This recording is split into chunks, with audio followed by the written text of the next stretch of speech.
boa tarde, pessoal. Eu sou o Ayub. Vamos conversar hoje sobre boas práticas na compra e venda de trânsito IP. Mas quando eu falo boas práticas, não são na negociação em si ou no marketing comercial, e sim na parte técnica de como você avalia essa compra e como você constrói essa venda. Tem como colocar o tempo para mim aqui, por gentileza?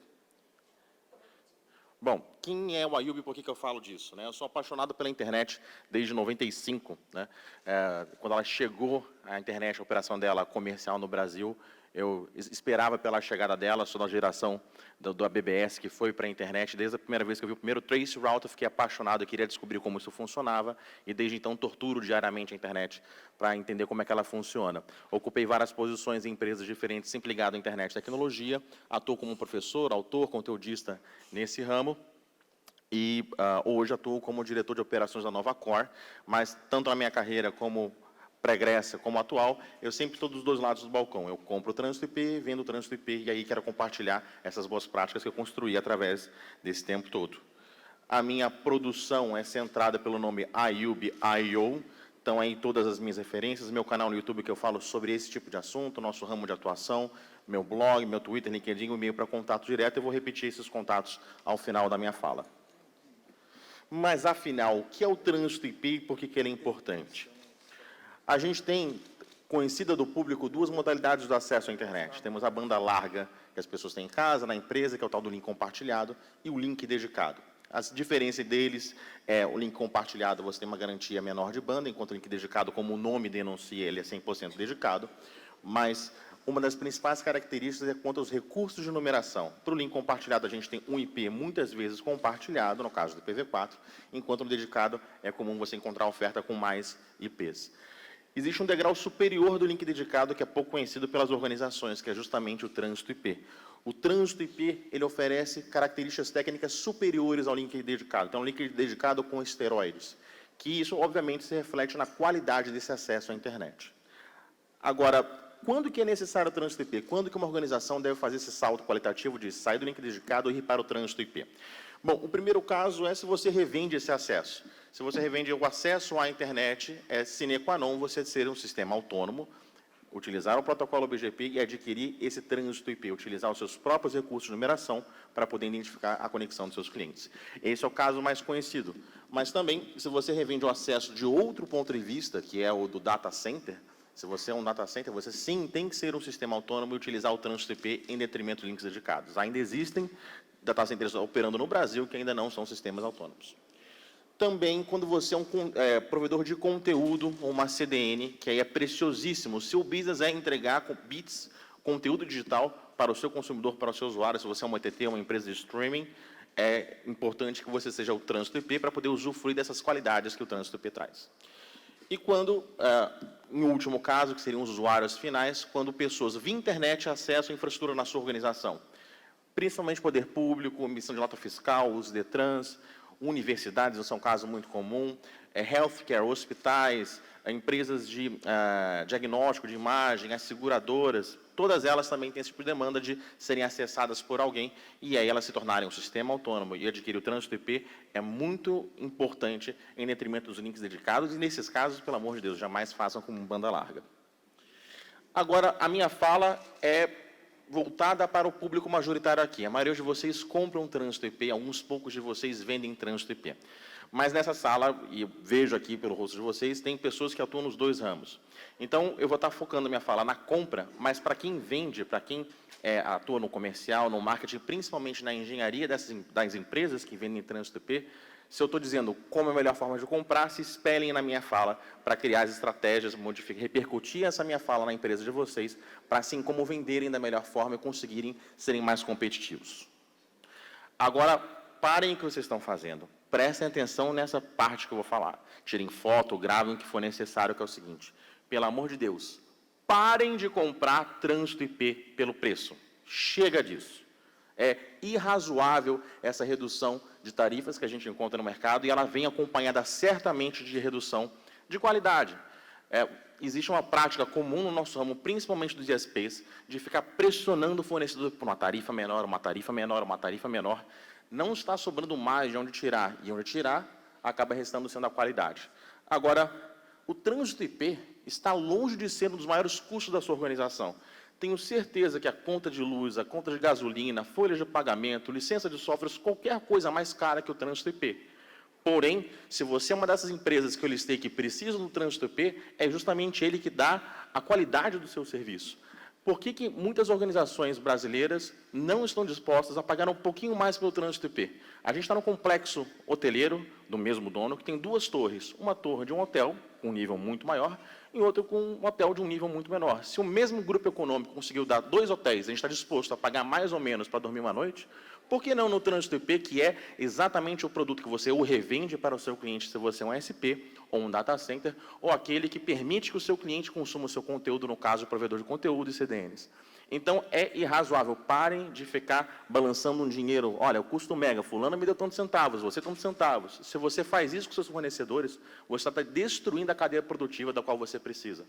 Então, se não é só pelo preço, aí você está falando que a gente deve pagar mais caro pelo trânsito IP? Vamos com calma. Vamos entender isso ao longo da minha apresentação, mas somente o custo te proporcionará problemas. Somente o custo você está cultivando na nossa cadeia produtiva fornecedores de má qualidade que impactam na sua operação e você está desprivilegiando aqueles que fizeram o investimento correto e melhorando a qualidade do serviço. Então, como comparar as múltiplas ofertas? É um mercado muito disputado, existem várias empresas que oferecem o serviço. Se vocês checarem no X, por exemplo, lá no x.br, na lista de participantes, vários deles têm a palavra trânsito com check vermelho, então tem centenas ou milhares de empresas oferecendo serviço. Então, a oferta nos grandes centros urbanos é farta, reconheço que no interior ela ainda é muito modesta, mas como que você compara essas ofertas? E do ponto de vista técnico, o que eu estou trazendo aqui hoje. Bom, então, monte uma planilha com todas as características técnicas que é importante para você nessa oferta. Para algumas dessas características, você mesmo vai conseguir responder. Será que essa empresa tem Looking Glass? Sim ou não, você consegue procurando, pesquisando na internet, responder. Algumas dessas perguntas são informações que não são públicas, mas você, no processo de compra, como comprador, como cliente potencial, tem direito, sim, de perguntar, e a empresa tem plenas condições de responder. Aquilo que, eventualmente, for muito sensível, nunca encontrei nesse processo algo muito sensível, você pode se dispor a assinar um contrato de sigilo, um NDA, mas todas essas respostas têm que ser obtidas do seu fornecedor. Então, para aquelas que não são públicas, você tem que falar com o seu vendedor, colocar por escrito as suas perguntas, e ele vai acionar o time de pré-vendas deles, a engenharia, para responder. E, montando essa planilha, a partir dos itens que são importantes para você, eu vou fazer algumas sugestões, crie um questionário para que essas empresas que estão ofertando o serviço respondam para você, para que os times de NOC, engenharia de pré-vendas, respondam essas questões para você e peça o preenchimento.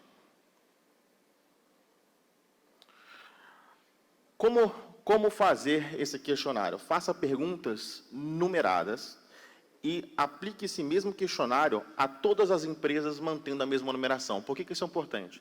Se você tem 3, 4 empresas ou 10 empresas, como eu já fiz de uma vez só, você vai ter uma enxurrada de respostas, uma enxurrada de informações. Se você não manter rastreado que a pergunta 11 é sobre black hole, você vai se perder nessas informações. Então, pergunte todos com a mesma numeração. Para algumas empresas, a pergunta faz sentido ou não. Por exemplo, você é conectada à operadora XPTO? Se esse questionário vai para a própria operadora, ela é uma das participantes dessa disputa, você não vai perguntar se ela é conectada a ela mesma. Então, você omita. Essa pergunta não se aplica a você, quando entregar esse questionário a ela. Mas utilize os mesmos números para que você consiga ter um processo gerível dessas informações, até porque eles são muito extensos. Agora, se você receber uma resposta, e tudo isso por escrito, tá? Não façam isso por voz, por vários motivos. Não só vai ser mais difícil você, numa reunião, compilar essas informações, como também, se foi por escrito, você pode cobrar depois aquela característica. Se durante o processo de venda o cara falou, tem pintinhas de bolinhas roxas, e o produto não vem sem, se ele falou durante o processo comercial, ele tem que honrar com aquela oferta que ele te fez, né? Então, nessa troca de e-mails ou de mensagens ou de documentos, você precisar de esclarecimentos, isso vai acontecer. As empresas ainda não estão muito acostumadas a receber esse tipo de questionamento. Você vai pedir um esclarecimento, continue respeitando as numerações. Então, por exemplo, se no item 11 você recebeu de uma empresa, um IP Transit Provider, um IPT, uma resposta meio esquisita, quando você pede o esclarecimento, mantenha 11A e refaz a pergunta. 11B, mantenha o rastreamento, o thread, a linha desses questionamentos para você organizar e montar a sua planilha corretamente. Agora, um exemplo concreto aqui de questionamento. Então, essa é uma pergunta legítima que eu faço, e essa pergunta tem o número 38, e é um número pequeno. Sim, eu pergunto quase entre 50 e 100 perguntas que eu mando para os upstreams, descontando os A, B, C, D. Quando as empresas recebem esse questionário, tem alguns comportamentos. Algumas falam assim, nossa, nunca ninguém perguntou isso, e ficam satisfeitas de poder responder e esclarecer isso. Algumas se sentem ofendidas. Se ela se sente ofendida com você perguntar sobre a característica técnica do produto, isso diz muito sobre ele como fornecedor, né? Algumas poucas vezes eu ouvi, mas eu sou a operadora XPTO, você não conhece ela? Conheço, e por isso que eu estou perguntando. E tem um motivo para perguntar. Então, lá na pergunta 38, isso é um exemplo concreto, eu coloquei o seguinte: haverá algum tipo de bloqueio de protocolo ou rate limit nos IPs /30 que vocês nos darão para o fechamento da sessão BGP? Caso tenhamos algum problema com o BGP, podemos utilizar esse endereço para navegar na internet normalmente, fechar VPNs como se fosse um link dedicado?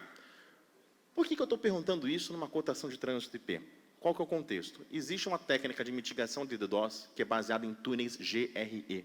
E ataques DDoS têm sido muito frequentes, e as táticas de proteção são muito importantes antes do ataque acontecer. Até um off-topic aqui, nesse evento eu nunca fui tanto abordado para receber ajuda com mitigação de DDoS.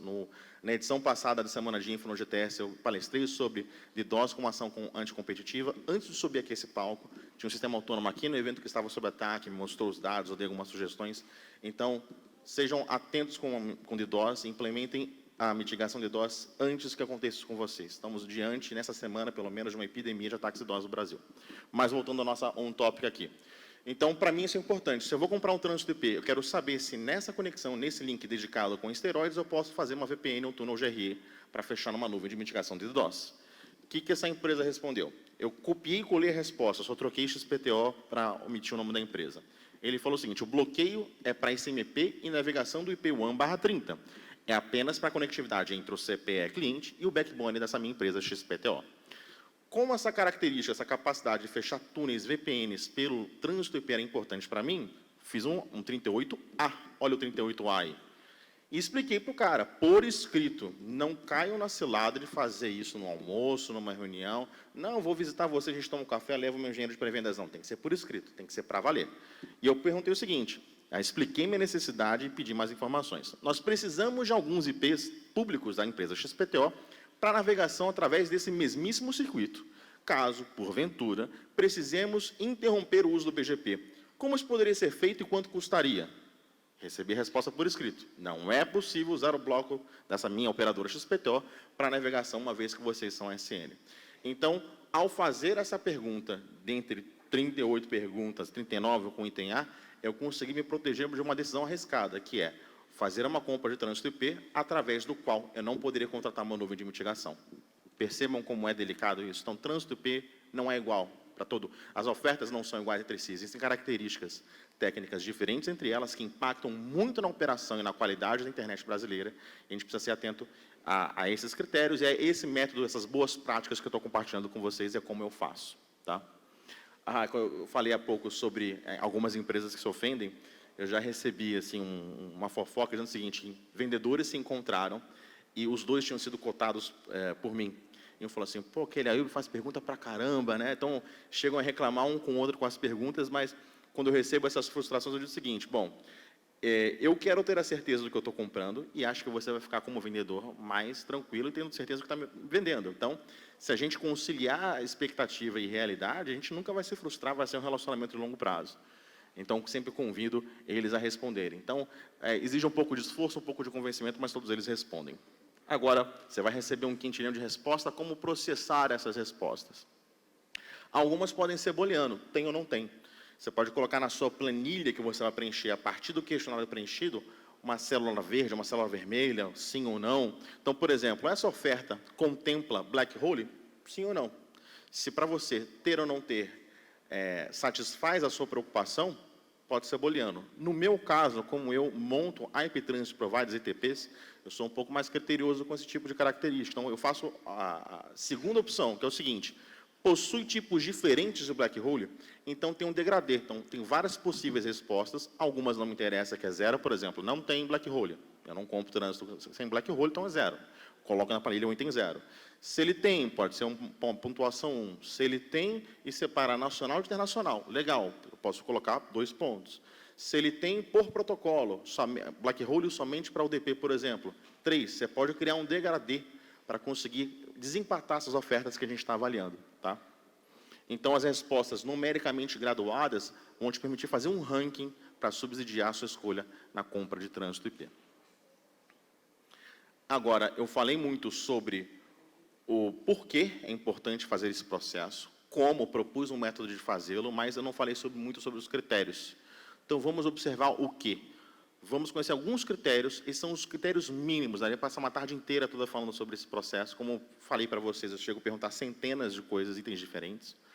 Mas esse é o mínimo do mínimo do mínimo que eu recomendo para vocês fazerem daqui em diante ao avaliar essas ofertas de trânsito IP.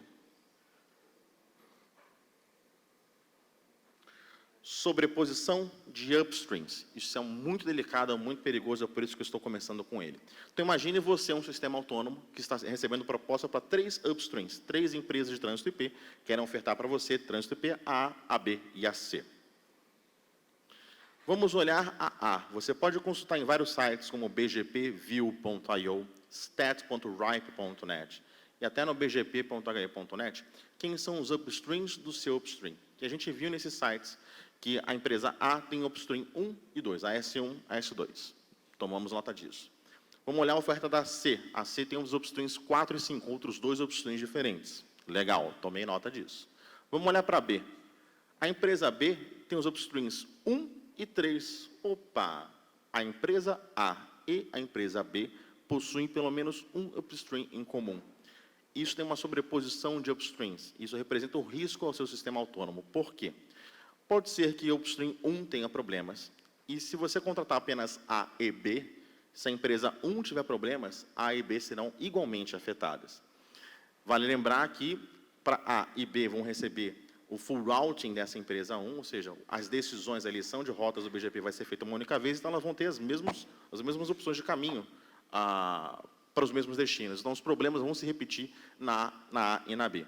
Então, na hora de montar a sua planilha de ofertas e colocar esses scores, essa pontuação, quando você coloca A e B juntas, tem que ter uma nota mais baixa do que apenas C. Então, nesse cenário, olhando somente por esse critério, uma melhor compra seria da empresa A e C e da empresa B e C. E entre A e B, não é que você não deva comprar, mas aí sim, você tem que chegar para elas e, olha, como você tem sobreposição, estou disposto a pagar menos pelo seu produto. É essa a mecânica. Não é simplesmente, vou pagar mais para ter mais qualidade. Ok, você vai pagar mais por ter critérios que você encontrou que são mais importantes para você. E para as empresas que têm menos esses critérios, aí sim você aperta o vendedor, olha, só vou fechar negócio se você chegar nesse target que eu coloquei. Agora, quais são os outros critérios, além desse primeiro, que é a sobreposição, que é muito sensível? Black Hole. Como eu falei, a gente está diante de uma epidemia de ataxidose e, infelizmente, no Brasil, algumas empresas têm retirado da oferta de trânsito IP algo que era sempre presente, o Black Hole. Eu também pontuei isso no ano passado no GTS. Para mim, você fazer uma oferta de trânsito IP sem Black Hole é como você vender um carro sem freio de mão. É arriscado demais. Então, um trânsito que não tem esse recurso, ele tem um valor tão baixo de mercado que eu recomendo que vocês não comprem nessa condição. As empresas que o fizeram, não é que elas tiraram o recurso tecnicamente, elas retiraram da oferta. Então, pode ser que na negociação comercial você consiga incluir essa característica de volta. Mas exija que, por escrito, ou no contrato ou na oferta, o cara diga que sim, o Black Hole é suportado. Também já encontrei alguns casos de empresas que dizem que tem um Black Hole, mas na prática não tem. Você procura a documentação, não acha, ou acha a documentação, aplica a community e ela não entra em vigor. Então, Black Hole é um item muito sensível. Então, já que DDoS é uma realidade, todo mundo vai sofrer cedo ou tarde. É inadmissível você ter uma oferta de trânsito IP sem Black Hole. Exija isso do seu vendedor na sua oferta. Agora, conexão BGP redundante é algo também que eu sinalizo como importante. No nosso ramo, quem tem um, tem nenhum. A Luísa falou algo parecido com isso mais cedo. Como que eu oferto o trânsito IP para os meus clientes? Eu dou 2 conexões BGP, oriundas de roteadoras em pontos diferentes, em palpas diferentes, e digo o seguinte, olha, estou dando uma redundância de hardware e geográfica para você, que é meu fornecedor, para meu cliente, perdão. Eu também espero que você tenha uma redundância do seu lado. Pegue uma conexão que eu te dou, configuro no roteador, pegue a outra conexão em outro roteador, e de preferência que eles estejam distantes entre si. Então, no meu caso, como ITP, se eu tiver um incêndio no meu POP, ótimo, tem um outro na cidade adjacente que está íntegro, né? Então, isso tem um valor. Então, para a continuidade do seu negócio, para a estabilidade da sua rede, você ter conexões BGPs redundantes com o seu upstream, em lugares diferentes, ou pode ser no mesmo lugar, mas em routers diferentes, também aumenta muito o valor desse produto. Outro item que eu não vou me focar muito, que a gente tem uma ótima apresentação na sequência sobre PV6 do Daniel D'Amito, é o seguinte: a internet, diferentemente da telefonia móvel, a telefonia móvel passou por o mesmo problema que a internet. Esgotaram-se os números, a forma de identificar os pontos a serem conectados. Na telefonia móvel, a gente colocou um dígito a mais na frente, o 9, e os telefones de 8 dígitos falam com os de 9 dígitos sem problema. Na internet, isso não foi possível. Os endereços IPv4 não se comunicam com endereços IPv6. Mas parte da internet ela é IPv6 e IPv4. E parte da internet é IPv6 apenas, IPv6 only. Então, uma oferta de trânsito, ou de acesso, ou de link dedicado, ou de banda larga, que não tem acesso a IPv6, não tem acesso à internet como um todo. Isso é uma falha, é um não feito. Então, não é admissível um trânsito IP sem IPv6. Então, como que você avalia esse critério, como você pontuou esse critério? Veja nesses sites estatísticas, bgpview.io, bgp.hi.net, se quem está te vendendo o trânsito tem IPv6 com todos os upstreams dele. Porque se ele não tiver de algum ou de alguns, ele não alcança esse destino em IPv6. Isso é muito grave. É não alcançar uma parte significativa da internet. E também verifique se o IPv6 está presente na maioria dos downstreams. Esses sites também mostram estatísticas sobre os clientes deles, os downstreams deles. Por quê? Se por mais que ele tenha IPv6 com todos os upstreams, mas você vê que dentro dos clientes dele isso é pouco utilizado, isso é um mau sinal. Será que não funciona bem? Será que é para inglês ver? Então, se você percebe que na base downstreams tem uma quantidade bacana de empresas que adotaram IPv6, isso tem que ser pontuado melhor na sua planilha de comparação.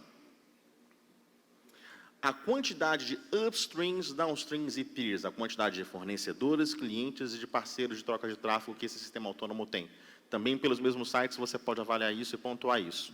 Nesse contexto, quanto mais upstreams, mais downstreams e mais peers, mais valioso é esse trânsito IP, porque ele é mais conectado diretamente e, ao ser mais conectado diretamente, tem uma série de consequências que impactam na qualidade. Desde os critérios de eleição de rota, o S-Path ser mais curto, ele atrair mais tráfego, tem mais magnetismo de tráfego, como também se uma empresa tem relacionamento direto com essas outras organizações e pode fazer diagnóstico, reparo de problemas.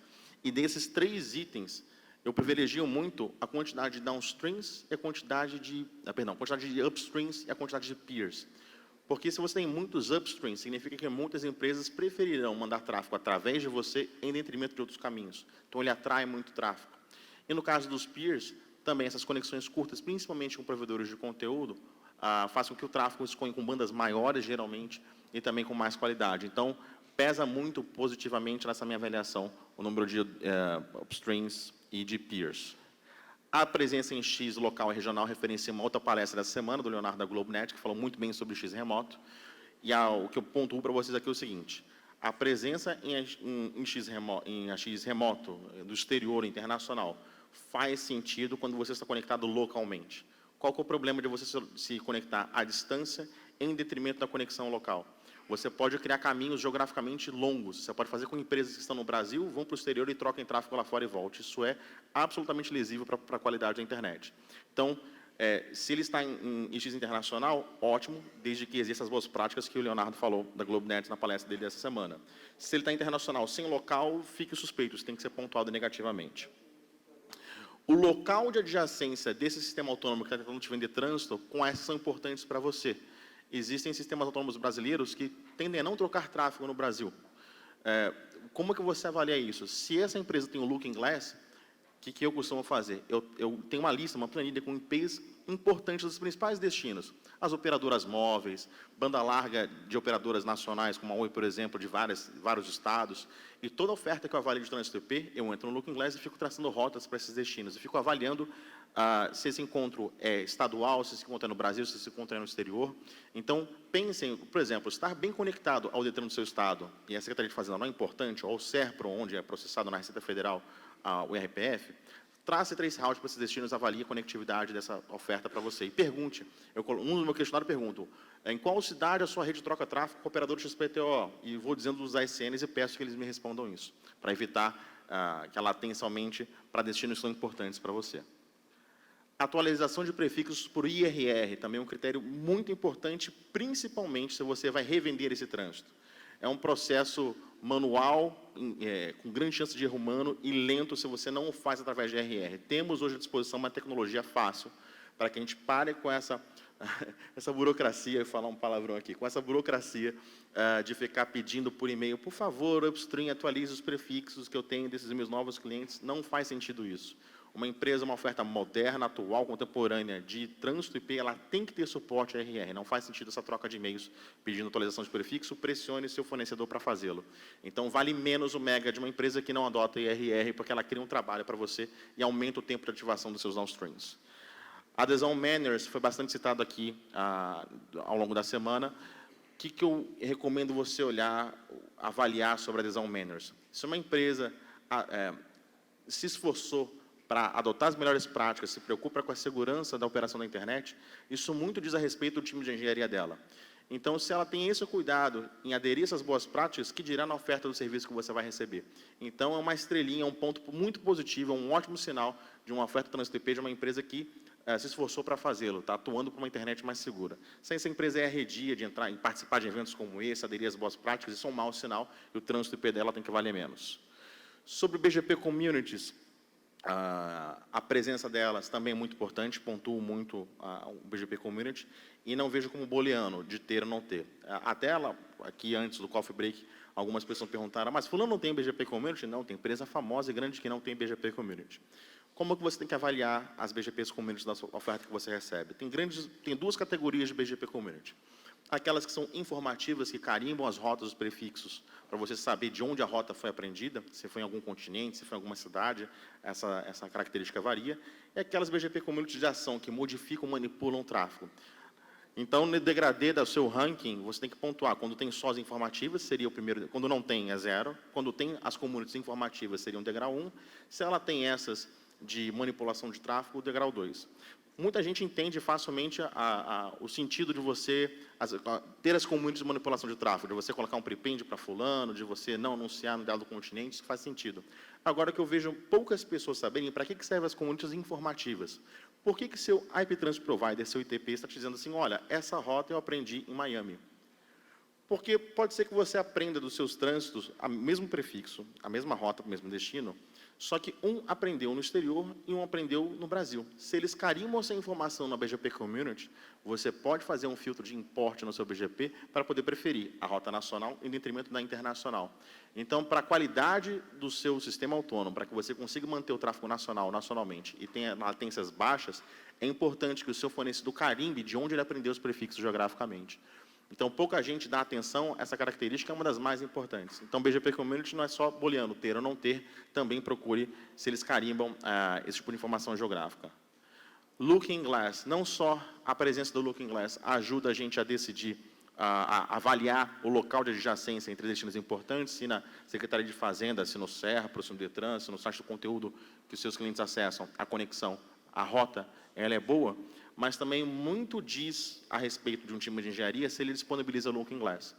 Porque você que é cliente, você tem o telefone de suporte, você tem o e-mail do NOC, você tem escalation list, qualquer problema você consegue acionar seu upstream diretamente. E o mundo? Né? Não faz sentido você conseguir acessar bem o seu upstream, mas o mundo tem que acessar você através dele. Então, ter o Looking Glass permite que empresas que você não conhece, nunca teve contato, vai que a empresa daquele IPTV que te dá dor de cabeça, vai que o cara está tentando diagnosticar como chegar na sua rede de melhor qualidade. Se ele tiver o Looking Glass, ele vai conseguir resolver esses problemas e te ajudar. Então, não só o Looking Glass, como também a qualidade do registro no PeerWinDB ajudam que a comunidade como um todo resolvam, diagnostiquem problemas de como chegar até você. Então, um upstream que tem esses dois itens muito bem trabalhados também vale mais o mega deles. E no caso do Brasil, a presença de NOC DBA também muito diz a respeito dessa empresa. Ela está se tornando, a NOC dela, o CSIRT dela está se tornando acessível para fazer diagnóstico de quaisquer problemas. Ou seja, essa é a lista de critérios básicos, o mínimo do mínimo do mínimo que eu recomendo para vocês. E aí, a partir disso, aí sim, você monta 3 grupos. Uma oferta básica, quem nessa planilha teve uma pontuação baixa, não tem tantas características que para você são importantes. O peso de cada característica é algo que você tem mais condição de dizer do que eu.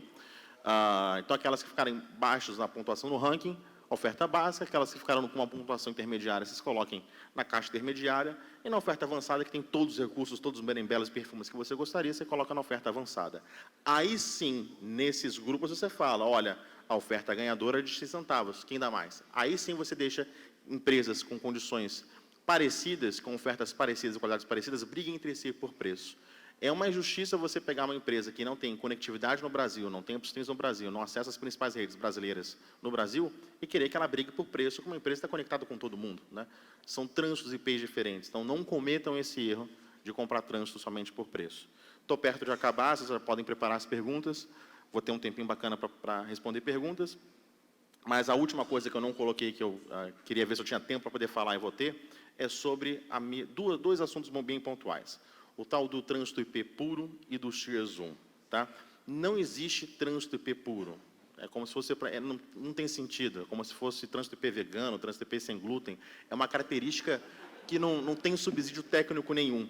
Criou-se artificialmente uma moda no nosso segmento, que existe essa coisa chamada trânsito IP puro, que ela vale mais do que as outras. É o contrário. Qual que foi o estopim disso?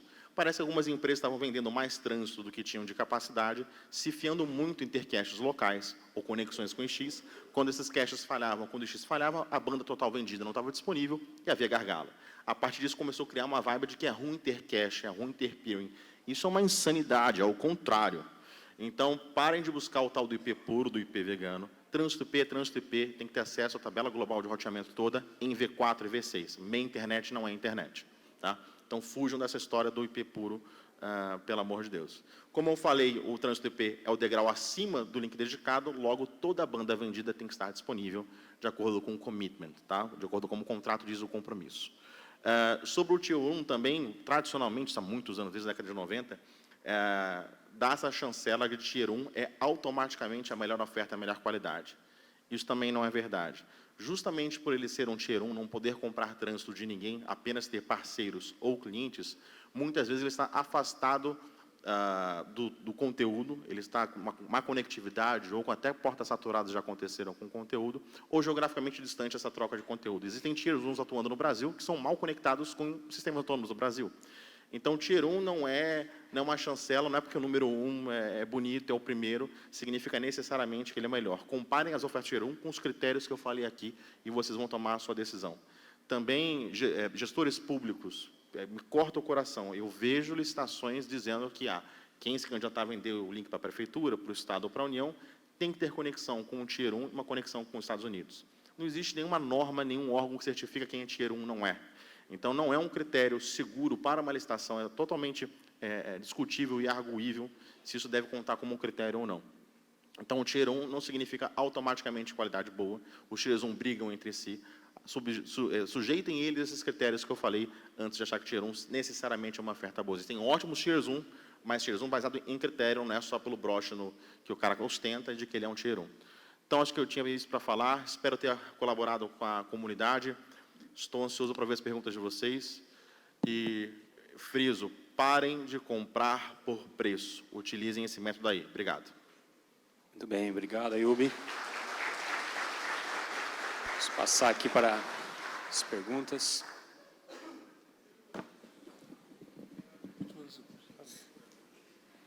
Parabéns, Ayub. Obrigado. Impecável sua palestra. Eu queria dizer que eu já participei com a Ayub de processo de avaliação de upstream, e posso dizer que é algo muito interessante, em momentos únicos. Eu queria só fazer um comentário para complementar o que você disse, que eu tenho visto aí alguns casos, às vezes gera até algumas discussões acaloradas, às vezes as pessoas acabam entendendo errado, mas de empresas que às vezes já possuem mais de um trânsito IP e aparece uma terceira com um preço muito baixo, às vezes uma empresa conhecida, porém é nova no Brasil e não tem tanta interconexão, não tem uma boa capilaridade nacional, mas mesmo assim o provedor está interessado em contratar dessa empresa porque é barato e também porque ela tem um nome, né? E às vezes ela pode estar dando um tiro no pé, né? Porque se ele está pensando em contratar aquela outra operadora para cancelar uma outra, para reduzir custo, de repente, se ele perder um upstream que funciona bem e ficar só com essa operadora, ele vai ter muito tráfego dando a volta. E outro detalhe importante às vezes pode não ser uma boa estratégia você pulverizar seus trânsitos IP em muitos trânsitos IPs, porque aí você contrata um pouquinho só de cada um e você não tem um poder de negociação muito grande com nenhum deles. E, às vezes, você tendo 2 ou, no máximo, 3 upstreams, você vai ter a mesma qualidade do que contratar diversos aí só porque eles custam um pouco, né? Então, eu sou da opinião de que muitas vezes é possível, com poucos upstreams, e bem escolhidos, de acordo com vários desses critérios que o Ayub colocou, você ter boa conectividade, a latência, no final das contas, vai ser muito parecida ou a mesma, e você vai ter uma operação, a meu ver, mais bem equilibrada em todos os sentidos, economicamente e tecnicamente. Obrigado. Júnior Coraza. Ayub, parabéns pela apresentação, muito boa. Tem algumas perguntas que eu tive que escrever, mas a primeira é sobre a sobreposição dos links, dos trânsitos, ou seja, você compra trânsito de alguém e você não tem poder sobre os trânsitos que ele tem. Ou seja, hoje eu compro o trânsito do ITP X, que tem os trânsitos X, mas amanhã ele troca de trânsito e posso chegar numa máxima de que eu tenha, num futuro, 2 trânsitos com os mesmos trânsitos. Como fazer, ou qual a sua opinião de fazer isso para eu me proteger disso no futuro? Eu já vi pessoas que, não por esse motivo, esse motivo é bastante nobre, mas por outros motivos, por gostar da grife, só compro de você, faço questão se você comprar trânsito de ciclano, né?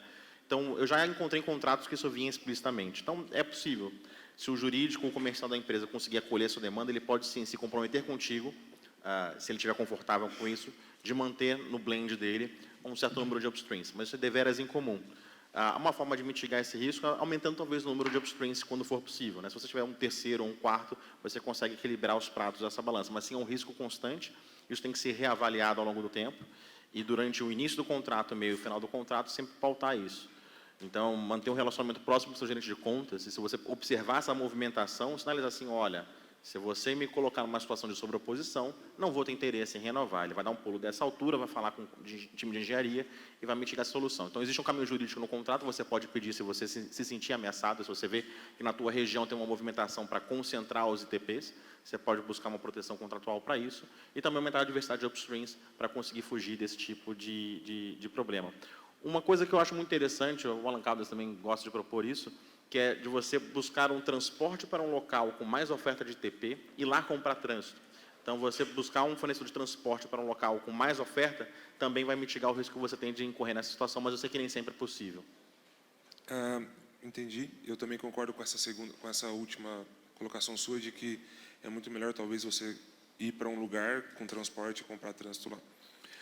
Sobre o que você disse da relação dos IPs de ponto a ponto ou /30, para você subir o túnel de mitigação, por exemplo. A gente sabe que o IPv4 está em escassez. Eu aí já fiz algumas apresentações aqui, sou um grande defensor de que ponto a ponto tem que ser privado. Um dos motivos também é por ataques. Eu já tive problema de que eu recebi ataque no /30 que a operadora me mandava.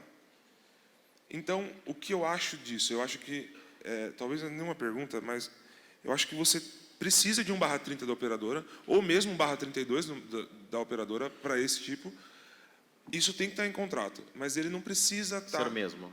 Isso, exatamente, exatamente. Ele não precisa ser o mesmo. Então, eu acho que, pelo tanto de ataque que está tendo hoje, é meio arriscado até você ter um IP que você não tem controle sobre ele. Então, uma outra é sobre a BGP Communities. Quais BGPs Communities você acha indispensável? Você sabe que nós temos, como você diz, as informativas e as que têm alguma ação efetivamente, mas dentro das com ações, nós temos uma que dá prepend, outra que dá local preference, outra que não anuncia por ali, outra que só anuncia por aqui. Então, outras de black hole, óbvio, mas quais dessas você considera imprescindível, essa é a palavra, imprescindível na hora de contratar o trânsito? Vamos fazer um brainstorm aqui. Não anunciar para um dado ASN específico. Vai que você descobre que tem um problema para o Google, para o X de São Paulo, para o X do Rio, para o upstream XPTO dessa empresa. Então, ter as comunidades que você pode pedir para que não me anuncie para um dado sistema autônomo específico. Isso é importante. Não anunciar para essas regiões geográficas. Se o seu upstream tem um footprint grande no mundo, não anunciar para a Ásia, não anunciar para a Europa, não anunciar para certos territórios. O black hole, se não tiver, não contrate. Os outros prepends, outros casos são mais incomuns. E o último que eu colocaria como essencial alguns chamam de backup. Você muda o local preference do prefixo que você anunciou. Então, às vezes, você não quer, para aquele prefixo, não quer utilizar aquele link, você carimba ele com essa community, o seu upstream vai instalar, ele nem vai instalar essa rota, vai ficar na RIB dele, ele não coloca na FIB. Se ele não encontrar nenhum outro caminho para você, ou seja, se todos os seus links caírem e só ele souber um caminho para você, a ECN renuncia para o mundo. Isso é um recurso muito bacana. Então, dessas características que você me perguntou, que eu falei aqui, eu dei uma geral aqui no evento, a gente teve presente no evento a GlobeNet, a Seaborn, a NTT e a Sparkle. De todas essas características que a gente acabou de conversar agora, a NTT adimple com elas, a Sparkle adimple com elas, a GlobeNet também, e a Seaborn ainda não está com as communities feitas, me prometeu para janeiro. Então, a oferta aqui no evento, vocês podem encontrar empresas, e essas pessoas estão com as fitinhas aqui, os crachás por aí, para conseguir comprar trânsito com essas características. Entendi. Só mais uma coisa, a sua palestra é muito boa. Eu acho que vale um artigo no BPF. Eu não sei se você pode, mas se você puder dar um prazo para a gente para fazer esse artigo, a gente agradece.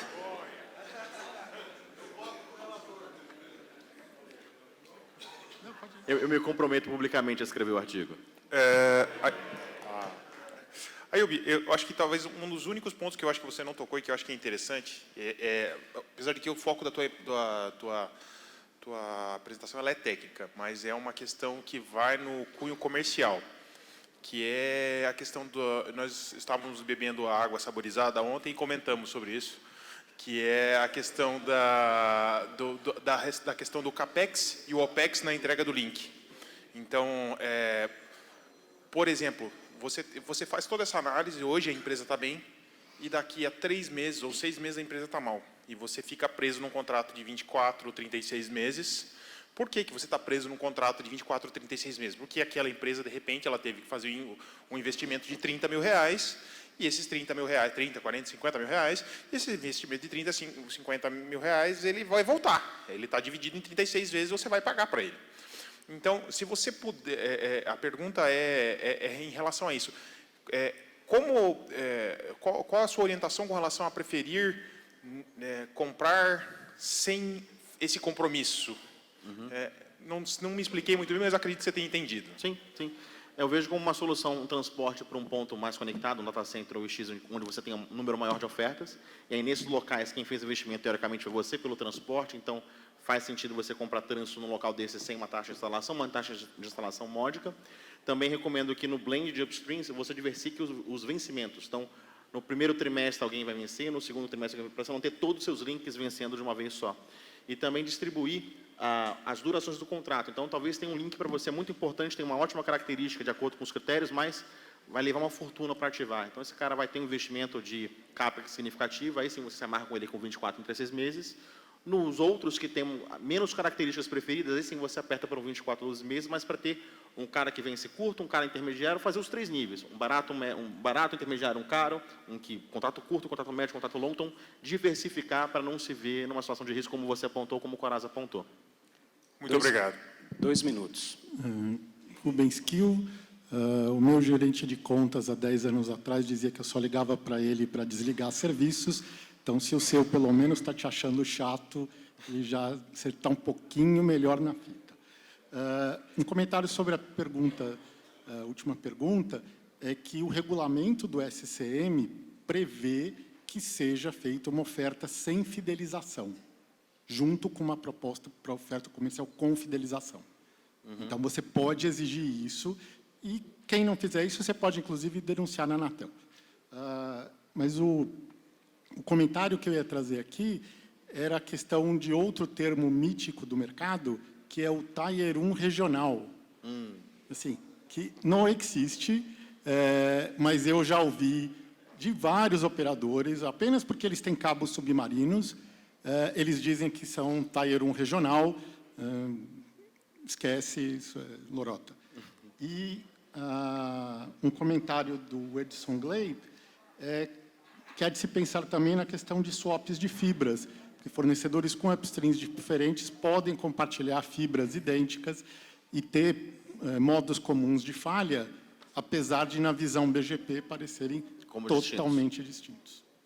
Perfeito, bem observado. Nesse tipo de caso, se é um risco para você, que eu mais vendo do que compro, né? Quando eu compro espalhado geograficamente. Mas é legítimo sim você pedir um KMZ, me mostre o traçado da fibra até meu endereço de instalação, eu quero evitar que você sobreponha uma oferta com a outra. Se a geografia é importante e a separação do risco de ruptura de fibra é importante, também coloque na planilha como um critério no questionário. Pois não. Obrigado, Rubens. Boa tarde. Parabéns pela apresentação. Obrigado. Meu nome é Thiago, eu sou da empresa CTI. E o Coraza já fez uma pergunta que eu ia fazer a respeito das communities, e achei bem colocado, obrigado pela resposta.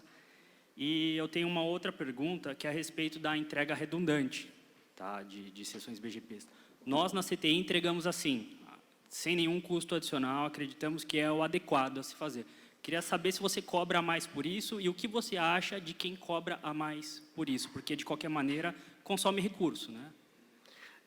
Nesse caso, eu vejo que eu, como fornecedor, estou muito interessado em dar redundância para o meu cliente. Então, uma redundância é para mim também. Eu posso me dar o luxo de ter um incêndio no meu POP A e o POP B está com trânsito vivo, está com trânsito operacional. Então, eu não cobro mais por isso. No desenho, toda vez que eu desenho a solução, eu sempre entrego ela dessa forma. Quando eu compro dessa forma, não cobro mais. E acho um pouco exagerado, um mindset muito antigo de cobrar mais por isso. E isso vai se refletir na escolha do cliente. Se a gente começar com boas práticas, começar a colocar isso como padrão, a minha oferta e a sua vão estar bem pontuadas, vamos conquistar mais clientes, outras operadoras têm que correr atrás do prejuízo. Obrigado. Só rapidinho, nós já passamos um pouquinho do tempo já, mas pode falar. André Dias, da Extra Networks. Em primeiro lugar, parabéns pela apresentação. Obrigado. Um dos critérios que você dissertou é sobre se a operadora em questão vai ter um Looking Glass ou não. A minha dúvida é o seguinte, recentemente nós temos pego muitas operadoras que não têm Looking Glass. Você acredita que isso seja uma falha por um motivo comercial, eles não terem, talvez porque não querem mostrar a engenharia de tráfego que eles fazem ou algo do gênero, ou é realmente uma falha técnica? E o quão mandatório você acredita que é uma operadora ter um Looking Glass nos dias de hoje? Para eu, como comprador, garantir a qualidade do que eu estou comprando e revendendo para o meu cliente, eu vejo como sine qua non. Tem que ter o Looking Glass. Por que ele não é tão popular como deveria ser? Acho que a culpa é nossa, quando eu estou do lado do balcão, de quem compra. Eu sou o louco que pergunta 100 coisas e uma dessas é o Looking Glass. Se a gente começar a perguntar durante a venda, opa, o comercial vai apertar o time de engenharia para que isso mude. Para hoje, se você precisa muito contratar alguém e tem várias bidders, várias disputantes dessa oferta que não tem Looking Glass, não se acanhe. Pega a lista dos IPs que é importante para você, o IP do site de conteúdo, do IPTV que te dá dor de cabeça, e fala para o cara assim, olha, eu quero screenshot do traceroute para todos esses endereços. Já pedi para o cara 20 screenshots e o cara me deu os 20 screenshots. Então, se você se mostrar que você está imbuído, investido, não é só uma cotação para saber o preço, você está investido nesse relacionamento, eu tenho recebido positivamente esse tipo de trabalho. Então, na falta do Looking Glass, reclame, fala assim, pô, você não tem, eu já não vou pagar o que você está pedindo. E faça a sua lista de destinos importantes e peça o screenshot, a foto, não copiar e colar o texto do traceroute, como seria o seu roteamento se você pegar aquele link. Então, ótima preocupação. Obrigado. Obrigado. E só para constar, no BPF nós temos um artigo ensinando a subir Looking Glass, tá? Então, se alguém tem uma falha técnica em relação a isso, pode seguir o tutorial que funciona perfeitamente. Obrigado pela apresentação, Ayub. Vamos agradecer ao Ayub. Obrigado, Ayub.